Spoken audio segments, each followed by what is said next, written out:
Today we are discussing an incredibly powerful tool called the Tyranny of the Urgent, and more importantly, how to take that tool and apply it into our day-to-day lives. Hi there friends, welcome back to the channel where we focus on self-improvement, productivity, and making the best possible versions of ourselves.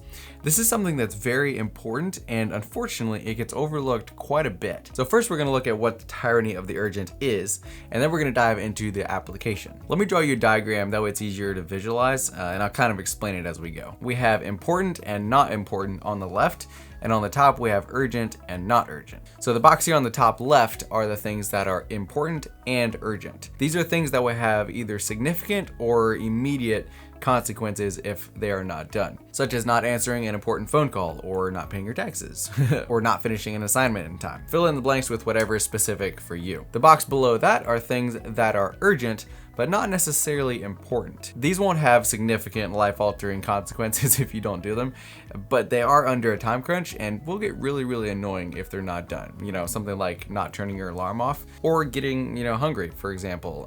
For a lot of people, like, it's pretty urgent pretty quick, even though you're not gonna like die or anything if you miss a couple meals. Okay, if you went a really long time, then you could have problems, but you kind of see what I'm saying here. Or even though I don't like to admit it, something like writing a script. It's pretty urgent, but it's not necessarily important. It might delay my YouTube video, or I might have to stay up a little bit longer, but it's not like it's gonna, it's not like I'm gonna get fired and like kicked out of the house or something. Ooh, that would be really good incentive though. Then the bottom right one, which are things that are not important and not urgent. Those are pretty self-explanatory. I feel like that's pretty obvious, so I'm not really gonna describe those. Now here's what's really interesting, because these first two here are almost always what ends up getting done first. Our lives are full of them, and they're constantly grabbing for our attention.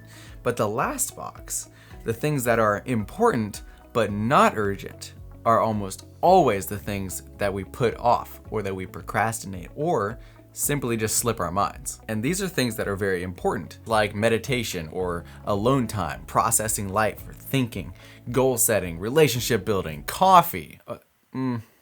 That one might depend on the person. But you see my point here. These are things that are not always on our minds, or that we're rarely reminded of, or sometimes just we completely forget about them. Except coffee. You know what? I should probably move that to the not important but urgent. Yeah, let me go ahead and fix that real quick. There we go. You'll also notice that these tend to relate to us personally, and they take a conscious choice because it rarely just happens naturally. The other thing is that these tend to be things that are slower, that take a longer time to see results, which means that by the time we notice them, they can be kind of hard to deal with because they haven't been formed into habits, and we have to consciously choose every time. Look at alone time, for example. Like, for me, that's really key because I'm so introverted. I tend to push that off until like the absolute last possible moment, and when I finally do leave, I'm like sheerly exhausted and about to fall apart. Ooh, and before we move on, I just want to thank you guys so much for the way you individually support me, whether that's through a like or a comment, subscription, or just a view on this video. Lots and lots of time and effort go into these videos, and so it's really awesome to see you guys here and to feel that support. Like, I really appreciate it, so thank you very much. So you're probably thinking like, okay, what now? And that's a really good question, and unfortunately it doesn't have a terribly easy answer. The goal here is to work in the correct order of importance, so from left to right, top to bottom. There's a few things that come to mind when I think of ways to kind of kickstart this process. So the first one, that's the quickest and easiest probably, is to take something like alone time or meditation, or just silence, to just stop and think, to kind of get away from all the clutter of life. And take something like that and actually schedule it into your day. By doing something like that, it'll ensure that you notice it, and hopefully that you actually do it, and do that for like a certain amount of time, I don't know, a week or two, and you'll quickly begin realizing how much importance and how much enjoyment will come from that. And after a week or two of doing this, it'll make it so much easier to give these things priority because you've actually been experiencing them consistently. And when I started doing this, I actually got kind of selfish about these moments, about these times, kind of alone time or just time to think.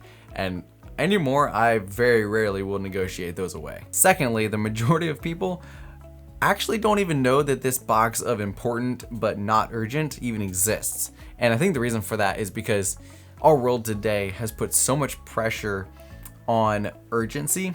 And I know for myself that I kind of automatically assumed urgency with important. Sometimes I couldn't separate those two. So some of the reason that people aren't doing these things or that they're getting pushed off is because they're misinterpreting what is important and they're actually not even observing those things. So I'd encourage you to take those and categorize them of what is important and urgent, or what's important but not urgent, and kind of separate those two. And when you know what is important to you, that'll do so much of the work for you. It's so much easier to prioritize those when you actually stop and like, okay, what is most important here? I know that really helped me a lot. And that goes along really well with the last point, which, will probably take the most work, but is probably the most beneficial as well, which is, how most things in life are. It involves taking this diagram, this 4-box diagram, and turning it into a to-do list of sorts. Because when you really stop and think about it, every single task that you have fits into one of these boxes very well. So then when you have a task, you take it, diagnose it, break it down, figure out which box it goes into, and then work in level of importance. This helps keep everything very organized and prioritized, which is very important, because some things, like I said, some things can feel like they're really urgent, but if you actually stop and think about it, you can be like, okay, like I can actually wait on that because it's not like most important right now. And I don't think this is something that you have to do for a long or extended period of time unless it's helping you and you want to keep doing it. But it's a great way of kind of building that awareness and the knowledge of those important things that are not urgent, that can kind of slip under the radar, and we can kind of avoid them or not see them, which then gives us a greater awareness of those things, and we can focus on them more consistently then. Ultimately, the goal of this is to avoid being swept up into the tyranny of the urgent, but instead to take that and focus our energy on the important parts of ourselves that often go unnoticed. It means going in the order of things that are important and not confusing urgency with importance. Now, there's a good chance that while you were watching this, you thought of someone else that could benefit from hearing this topic or watching this video. If that's the case, I would highly encourage you to send them this video. If they choose not to be interested in it or they don't want to take time to watch it, it's totally on them, it's not on you, right? But it's worse yet if they never have the option to even hear. So with that being said, as always, stay creative, and I'll see you in the next video.